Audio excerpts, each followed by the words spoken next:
हडिम्बा माता मंदिर में उप मुख्यमंत्री मुकेश अग्निहोत्री ने नवाया शीश, बेटी आस्था अग्निहोत्री भी रही मौजूद। बोले, सरकार बनाने की लालसा में भाजपा ने अपना लोकसभा का गणित भी बिगाड़ दिया।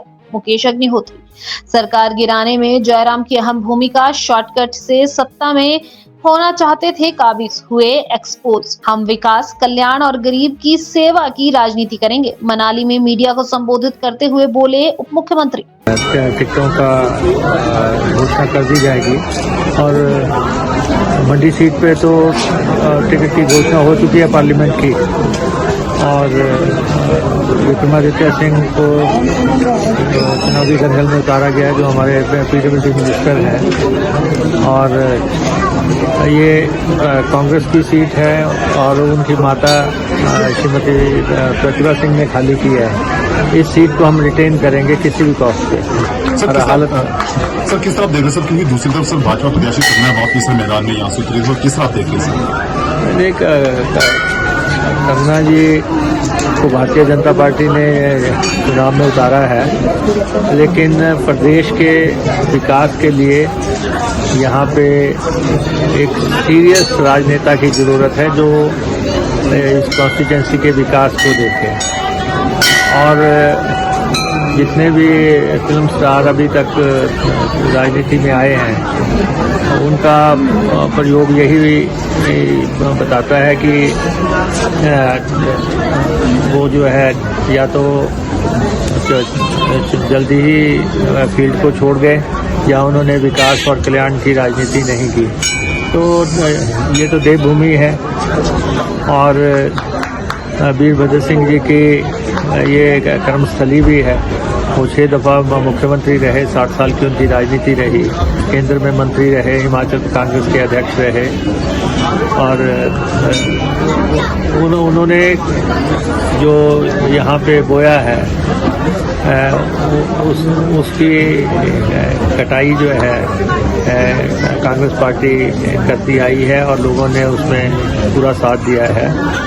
और इस समय विक्रमादित्य सिंह बेहतरीन कैंडिडेट हमारे पास थे और इसीलिए उनकी मदद ने ये सीट छोड़ी है। और दूसरा, कंगना रनौत भी ये चाहती थी कि प्रतिभा सिंह चुनाव ना लड़ें, और तो हमने उनकी बात भी रख ली कि जो वो चाहती थी उनके मुताबिक भी हमने फैसला कर दिया कि विक्रमादित्य लड़ेंगे। और विक्रमादित्य यूथ आइकन है और बहुत बड़ी उनकी फॉलोइंग है और बहुत अच्छा रिस्पांस उनको मिल रहा है। और हम मुद्दों की राजनीति करेंगे, हम विकास की राजनीति करेंगे, कल्याण की राजनीति करेंगे। हम जो है निम्न स्तर की राजनीति में ना हम विश्वास रखते हैं, ना हम करेंगे। कंगना कहाँ से आई है, क्या उनकी पृष्ठभूमि है, हमें इन बातों से कोई सरोकार नहीं है।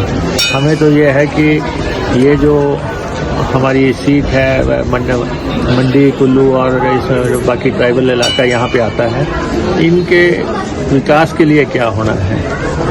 कुछ लोग इस चुनाव को जो है की दिशा भटकाना चाहते हैं, तो हमारा ऐसा कोई मकसद नहीं है। शुद्ध तौर पे मुद्दों की राजनीति होगी और भारतीय जनता पार्टी के लोगों ने हिमाचल प्रदेश की सरकार गिराने की एक असफल कोशिश की और उसमें नेता प्रतिपक्ष जयराम ठाकुर की भी अहम भूमिका रही।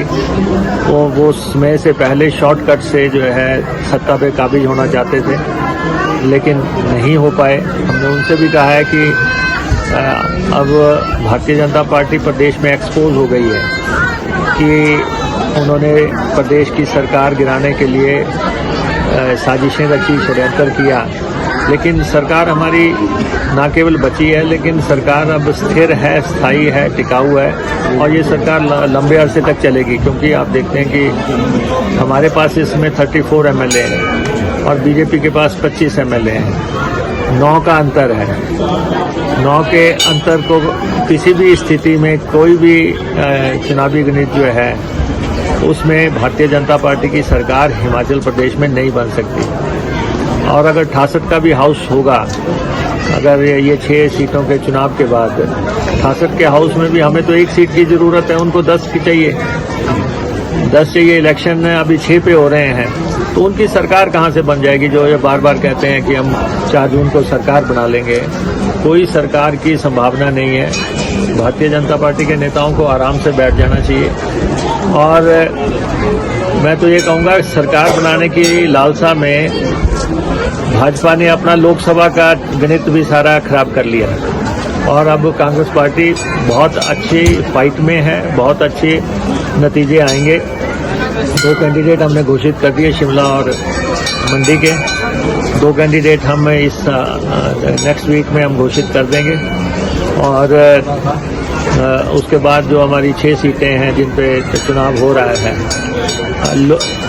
लोगों में तो आक्रोश है इस बात का कि सरकार गिराने का प्रयास हुआ, और लेकिन भारतीय जनता पार्टी के लोग भी, जिन लोगों को टिकटें दी हैं, भाजपा ने जिनको टिकटें दी हैं, भाजपा के लोग भी उनको बर्दाश्त नहीं कर पा रहे हैं और हमारे से ज़्यादा काम जो है भाजपा के लोग कर रहे हैं, इसलिए सरकार पहले से ज़्यादा स्थिर होगी।